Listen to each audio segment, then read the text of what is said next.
वळूयात पुढच्या बातमीकडे। बच्चू कडूंच्या अन्नत्याग आंदोलनाचा आज 7वा दिवस आहे। आज पंकजा मुंडे, उदय सामंतही बच्चू कडूंच्या आंदोलनाला भेट देणार आहे। दरम्यान काल अमरावतीचे पालकमंत्री चंद्रशेखर बावनकुळे यांनी आंदोलनस्थळी जाऊन बच्चू कडूंची भेट घेतली। त्यांनी बच्चू कडूंसमोरच मुख्यमंत्री देवेंद्र फडणवीसांना फोन केला। फडणवीसांनी फोनवरून बच्चू कडू यांच्यासोबत संवाद साधला। कर्जमाफीसाठी तातडीने समिती तयार केली जाईल। त्या समितीमध्ये बच्चू कडूंना घेऊ आणि त्या समितीचा रिपोर्ट आल्यानंतर आम्ही कर्जमाफी करू असं आश्वासन त्यांनी देवेंद्र फडणवीसांनी त्यांना दिलं आहे। तर आज दुपारी 12 वाजता कार्यकर्त्यांची बैठक घेऊन आंदोलन मागे घ्यायचं की पुढे सुरू ठेवायचं याबाबत ते निर्णय घेणार आहे। तत्पूर्वी आज निर्णय होईपर्यंत आंदोलन करू नये अशा सूचना बच्चू कडूंनी कार्यकर्त्यांना दिल्या आहेत।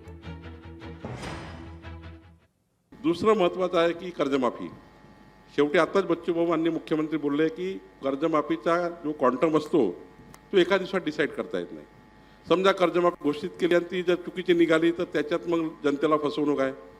शेतकऱ्याला कोणत्याही परिस्थितीत फसवायचं नाही आहे। लोकशाही मराठी ऐका, पहा, जागरूक रहा।